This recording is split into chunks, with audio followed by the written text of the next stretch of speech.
नमस्कार, मेरा नाम अतुल गोयल है। आपको आवाज़ आ रही है वहाँ तक? तो मेरे को सबसे पहले जब कैंसर हुआ था तो मार्च 2017 में मुझे पता पड़ा था कि मेरे को कैंसर हुआ है और मेरे को रेट्रोपेरिटोनियल सार्कोमा हुआ था, जो कि पेट के अंदर हुआ था।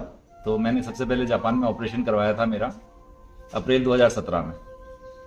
तो पूरा मेरी लेफ्ट किडनी निकाली गई थी और काफ़ी ज़्यादा वो हुआ था और मेरे को ये था कि फेमरल नर्व एक निकाली है, उससे ये होगा कि मैं चल नहीं पाऊंगा पाँव से।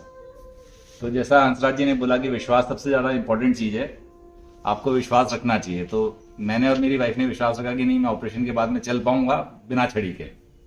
उस विश्वास से, भगवान पे जो विश्वास रखा, उससे मैं आज बिना छड़ी के चलता हूँ। ऑपरेशन हुआ, डॉक्टर ने बोला कि हाँ आप सब कुछ खा पी सकते हो, जैसा बोला, खाया पिया सब कुछ करा। 1 साल बाद वापस मेरे को रिकरेंस हुआ। फरवरी 2018 में मेरे को पता पड़ा कि ये रीढ़ की हड्डी के आसपास में 2-3 जगह पे मेरे वापस से कैंसर हो गया है। तो वापस डॉक्टर की कमेटी बैठी, सब कुछ हुआ, मेरे को कीमोथेरेपी दी। 3 कीमोथेरेपी के बाद में मेरा कुछ उसका असर हुआ नहीं। फिर उन्होंने रेडिएशन दी मेरे को, तो रेडिएशन की 50 साइकिल हुई। 50 साइकिल के बाद में वो स्टॉप हो गया वहाँ पे कैंसर। उसके बाद मैंने ऑल्टरनेटिव इलाज वगैरह करवाए 2018 अगस्त से लेकर के और आगे तक। और मैंने खान पीन के अंदर चेंज कर दिया था जब कीमोथेरेपी चालू हुई। उसके बाद से खान पीन का पूरा जैसा बताया है वैद जी ने, वैसा ही मैंने चेंज करा था। लेकिन उसके बाद में वापस से उसका मेटास्टेसिस हो गया और मेरे लंग्स के अंदर कैंसर आ गया 2000 रेडिएशन के बाद। जी, रेडिएशन के बाद में भी जैसा आप बता रहे हो, 1 साल के अंदर जुलाई में मेरा रेडिएशन खत्म हुआ और एग्जैक्टली 1 साल बाद जुलाई के अंदर मेरा मेटास्टेसिस होकर के लंग के अंदर आ गया था। तो लंग के अंदर भी ऐसी जगह पे आया कि हार्ट के पास में एक नर्व है, वहां पे आया। तो वहां पे जापान में अच्छे से अच्छे डॉक्टर ने सारे सब जगह पे दिखाया, 3-4 डॉक्टरों को दिखाया। कोई बोले हो सकता है इलाज करो, कोई बोले नहीं हो सकता, कोई बोले केमोथेरेपी करो, कोई बोले ये करो। पर फिर लास्ट में जाकर के एक डॉक्टर ने बोला कि नहीं, मैं ऑपरेशन कर दूंगा आपका अच्छे से।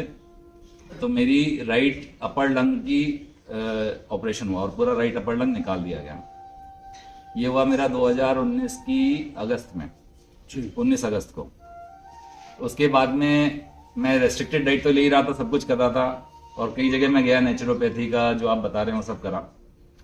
2020 फरवरी के अंदर मैं फिर यहाँ पे आया था।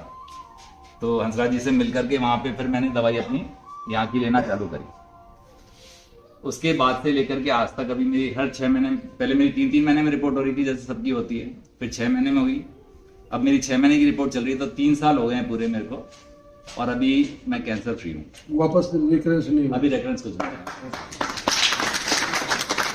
मतलब अगर रिकरेंस होता तो वो आ जाता वो।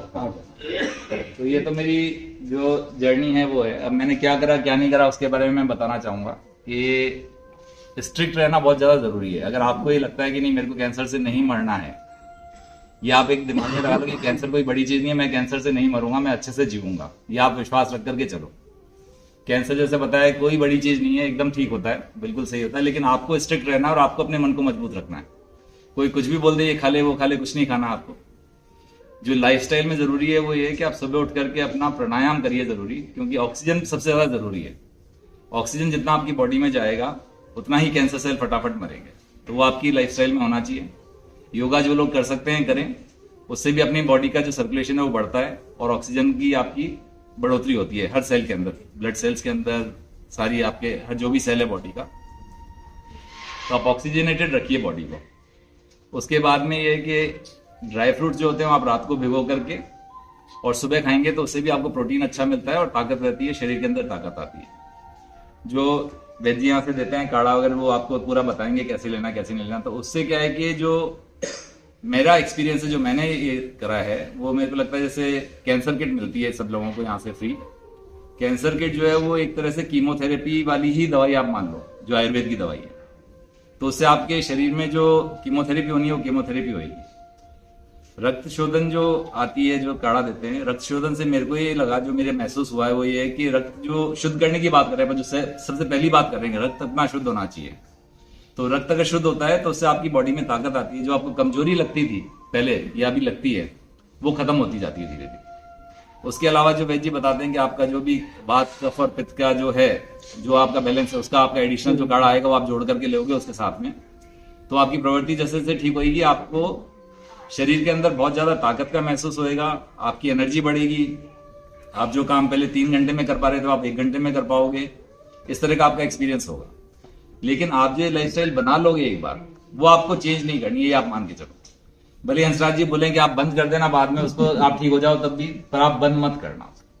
आप बंद करोगे तो आप वापस से उसी साइकिल में जाओगे, और उसी साइकिल में जाओगे तो कभी ना कभी आपके हो सकता है कि वापस कोई ना कोई दूसरी बीमारी आए, या हो सकता है कैंसर वापस आए, या कुछ भी चीज हो। तो आप अपनी लाइफस्टाइल अच्छी रखो और ये सब चीजें करो। और आचार का, व्यवहार का और विचार का, इसका बहुत ज्यादा महत्व होता है।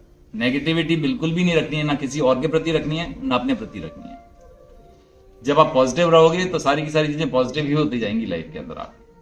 और भगवान के अंदर आप जिस भी भगवान में मानते हो, दृढ़ विश्वास रखो कि वो जो कर रहा है वो एकदम सही कर रहा है और मेरे लिए सबसे अच्छा ही करे। तो आप इस सब चीजों से निकल जाओगे और अच्छा एकदम अपना जीवन व्यतीत कर पाओ।